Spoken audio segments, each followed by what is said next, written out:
Hey, brother. Hey Chris, Bubba. are you just hanging out with Butters? Yeah. Hello, hey Butters. What's up? You gonna give us some hugs? Oh yeah, lots of hugs. So Chris, can you tell me again how you got Butter? So a lot of people think he came before the shop, but actually he came after we had been roasting and had the shop for a little bit. We got him honestly through one too many drinks at dinner one night. We were kind of sitting around the table deciding if we wanted a dog, and somebody brought up maybe potentially getting a goat, and so we did some research while we were sitting there, and next thing you know, You had a goat? here he is. Cool, I really love that story. Wait, how'd you come up with his name Butters? So wanted to get him first to kind of figure out what his personality was. Got him, played around with him for a few days, and what I had started to pick up is he is a little bit of a klutz. He's got a very quirky personality, and so I made the South Park reference of Butters, and then at the same time he was, a very young kid, and so he caused a lot of drama and destruction, and so what better way to his alter ego being Professor Chaos. That's so fitting. Where's the coolest place you've traveled with Butters? So I've spent a few months backpacking through Europe. That was probably the coolest experience I've had. I've been to just about every continent other than Antarctica. With Butters? No. No, with Butters. Butters. With Butters, that's tough. It's hard to really take him out Yeah. because he's comfortable with some dogs, not so much with others, and so it's hard to have that interaction when usually the places you do want to take him is to a place where dogs hang out. Okay, so he hasn't got to Zilker yet and run around. He's been to with the dog. Zilker, but very short, very brief. Took him to Tarka once, got outside. Yeah. That's hilarious. But most of the time, we'll go down to the park occasionally when it's not too busy and hang out. He's definitely traveled, spent a few hours in a car going to visit family and whatnot. That's pretty impressive. Yeah, he's been comfortable with it, I think, as much as he can be. Well, I love this space. Any specific inspirations for this shop? So a lot of what we kind of design-wise had envisioned was very Marfa focused. Maybe though taking it a little bit rugged with maybe mixing in some of the terralingo aspects. Oh, okay. Just natural elements, a lot of wide open, clean lines. I definitely see that. Just using a lot of wood, a lot of metal, not getting too crazy with colors. If we do, it's more of an accent. With future shops that come up, that's kind of our design aesthetic. What's your favorite spot in the shop? In the shop, the bar area. I honestly wish we had more bar seating. I just like the interaction piece. Yeah. My favorite spot is the couch area. It's so comfortable. It's It's really nice. It's a nice little nook. Well, how did you get into coffee? When I first got out of school, I started working for a software company. Oh, And so with that, there was a lot of travel. And so as I started traveling, I started to experience different coffee cultures throughout the country.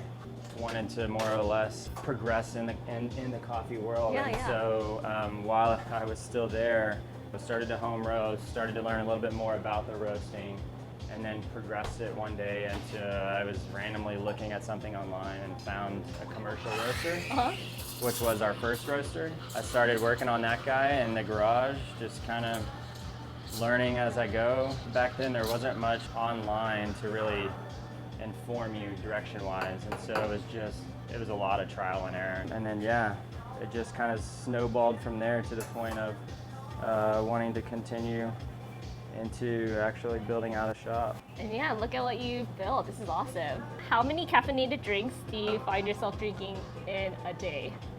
And be honest. Honestly, I don't know. All I know is I will pull from the drip pretty frequently, and so there's no way to truly count, but I can tell you, my caffeine intake is pretty outrageous. It's pretty high. Well, I'm glad you're still alive and the heart's still beating. Yeah. How many days do you get off? I wouldn't say I have a full day off, more of a morning. There is one day a week that I'll sleep in a little bit longer than normal. Nice. Okay. And so that just allows me to kind of catch up on sleep. But normally, even on that day, I'm doing something, whether it's wholesale, whether it's something related to the shop, whether it's looking at, expansion, all those things. Yeah. Oh, I can only imagine. You want to sit down with me? Yeah, sure. Other than sleeping in, right? Because you only get so many days off. If you had a day to just relax and do whatever you wanted, how would you spend it? Definitely on the lake. I do. Yes, in the sun. Yes, sun and water for sure. And then if I could, I'd love to get in the game of soccer. That's definitely one of the hobbies I have if I have time for hobbies. Trying to stay fit. You look pretty fit. Wait, so one of the best things about owning your own shop? If you would have asked me this before I started, I would have said the freedom, but I don't feel that's the correct answer now. Not yet. Not yet. Maybe one day. One thing I've learned about myself over the years is that I definitely have an issue with authority, and so opening up your own shop and being the authoritative figure, that kind of goes out the window. So that's probably, I would say, maybe the best thing. Yeah, you're your own boss. You're the top authority. Yeah. On the other hand, what's one challenge? I think a lot of people don't realize how much goes into running a business. That's probably the biggest aspect. I mean, I come from a line of entrepreneurs, but I didn't even myself, when I got into it, didn't realize how all the little things that go into running it, just the day-to-day aspects of everything. Well, you're doing a great job. I mean, I love your shop now. I love what you're doing. Thank you. Best way to end a long day of work? By the lake, for sure. If I can just hang out, maybe grab a good book, if it was, more than likely I'm probably reading some business book. Okay. Yeah, definitely into more Always of the learning. nonfiction than fiction. Trying to learn from other people's mistakes or the correct actions they've taken. Just trying to gain some knowledge in that regard so that maybe I don't make the same mistake. So man, even on your days off, it sounds like you're always hustling. It sounds like you're always hustling. Yeah. We got to get you out on that soccer field so you're not thinking. Yeah, right? Yeah. Well, I really love having this conversation with you, and I know you have a lot of stuff to do, but I have one last question before I send you off. Yeah. Okay, what's something that people would be surprised to know about you? I would probably say I'm actually very sociable. I definitely come across as an introvert. Owning a business, being in front of a counter has changed that in a lot of ways.